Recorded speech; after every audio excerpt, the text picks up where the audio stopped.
NCRB के आंकड़ों पर बोले सपा प्रमुख। कैबिनेट स्तर पर झूठ बोला जा रहा है। महिलाओं पर अत्याचार में यूपी नंबर 1। बोले ट्विन टावर की तरह दोनों डिप्टी सीएम। 24 में ढह जाएगी सरकार। खबर लखनऊ से।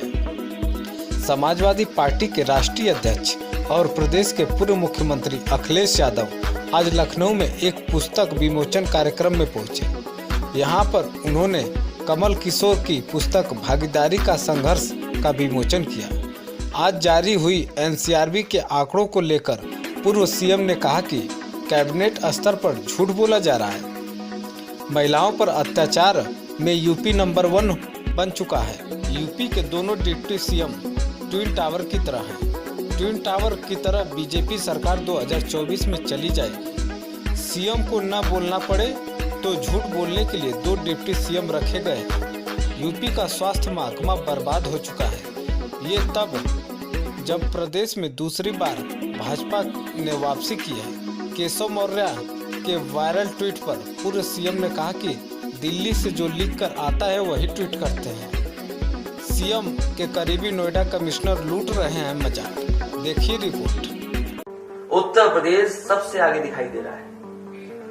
कस्टोडियल डेथ में आप सबसे नंबर 1 हैं।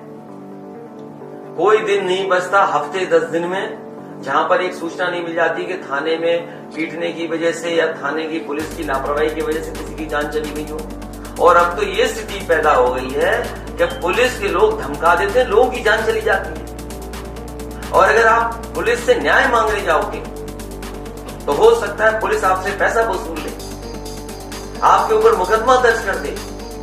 और आप महिला हैं तो हो सकता है आप सुरक्षित न वापस लौट करके आए, हो सकता है आपके साथ भी घटना हो जाए।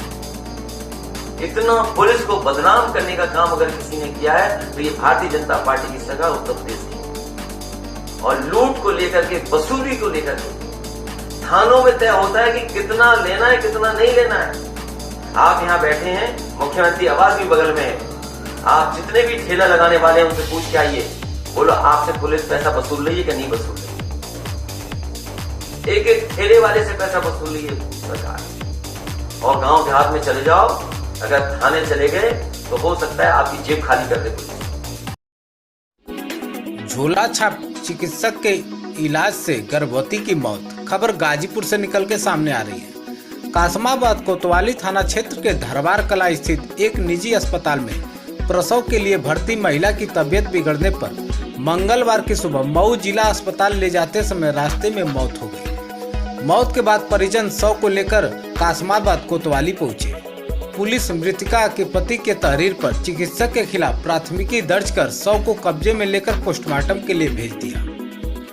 दरअसल हम आपको बता दें कि नुनारा थाना क्षेत्र के अटवा फतेहपुर निवासी अनिकेत पांडे पत्नी पूजा पांडे 22 वर्ष पिछले 9 माह से गर्भवती थी। बताया जाता है कि पूजा पांडे के हाथ पैर में सूजन होने के बाद परिजन कासमाबाद कोतवाली थाना क्षेत्र के धरवार कला गांव स्थित एक निजी अस्पताल में 26 अगस्त को भर्ती कराया था। चिकित्सक ने पूजा पांडे को खून की कमी बता कर 2 यूनिट खून की जरूरत बताई। परिजन 2 यूनिट खून की व्यवस्था कर अस्पताल को उपलब्ध करा दिया। इसी बीच मंगलवार की सुबह 4 बजे पूजा पांडे को प्रसव पीड़ा होने लगी। चिकित्सक ने प्रसव पीड़ा के दौरान कई इंजेक्शन लगाए। परिजनों का आरोप है कि इंजेक्शन लगाने के बाद पूजा पांडे की शरीर में बेचैनी छा गई।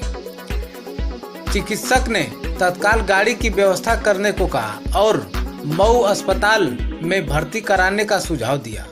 परिजन और चिकित्सक गाड़ी से पूजा पांडे को लेकर मऊ की किसी निजी अस्पताल ले गए। परिजन जब तक पूजा पांडे को अस्पताल में ले जाते, चिकित्सक वहां से फरार हो गया। मऊ के चिकित्सक ने बताया कि पूजा पांडे की मृत्यु हो चुकी है। इसके बाद परिजन रोते बिलखते हुए शव को लेकर कासमाबाद कोतवाली पहुंचे। परिजन पुलिस को अस्पताल और चिकित्सक के खिलाफ तहरीर देकर कार्रवाई की मांग करने लगे। कासमाबाद से हमारे सहयोगी संवाददाता सरफराज खान की रिपोर्ट। खबर वाराणसी शहर से। सीएम योगी आज गाजीपुर, चंदौली और वाराणसी के दौरे पर रहेंगे। वहीं बाढ़ग्रस्त क्षेत्रों का भ्रमण करेंगे सीएम। वाराणसी में रात्रि विश्राम करेंगे मुख्यमंत्री योगी आदित्यनाथ। वाराणसी से शैलेश विश्वकर्मा की रिपोर्ट। बाढ़ राहत सामग्री वितरण में भेदभाव का महिलाओं ने लगाया आरोप। खबर वाराणसी के चौबेपुर से है। मुस्तफाबाद रेता पार्क की बाढ़ पीड़ित महिलाओं ने बाढ़ राहत सामग्री बांटने में भेदभाव करने का आरोप लगाया है। बता दें कि मुस्तफाबाद ग्राम सभा का आंशिक भाग रेता पार्क चारों तरफ से बाढ़ के पानी से घिर गया है और वहां नदी के किनारे मलगुजारी पर खेत लेकर खेती करने वाली महिलाओं की फसल डूब गई है। ऐसे में उनके सामने पशुओं के चारे और राशन का संकट गहरा गया है। मंगलवार की दोपहर ढाब सोता पुल पर बैठी दर्जनों महिलाओं ने पशुओं के चारे भूसा मिलने की आशा लगाई थी, परंतु उन्हें भूसा नहीं मिला। महिलाओं ने ग्राम प्रधान मुस्तफाबाद शीलापति पारस पर आरोप लगाया कि वे राहत सामग्री बांटते समय लोगों के साथ भेदभाव कर रहे हैं। वाराणसी से सुनील यादव की रिपोर्ट।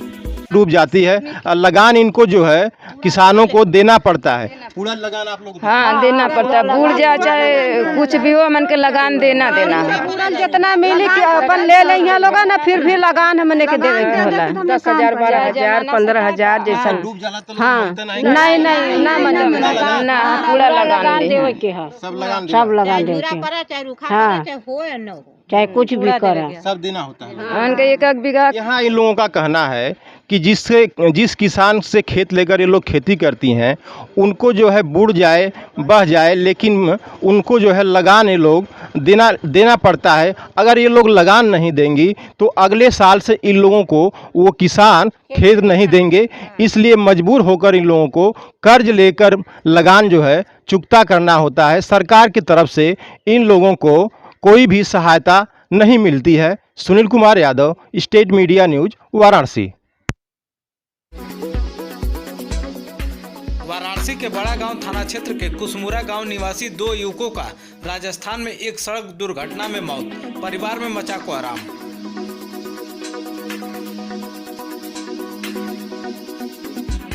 खबर लखनऊ से है। यूपी में भ्रष्टाचार के खिलाफ बड़ी कार्रवाई।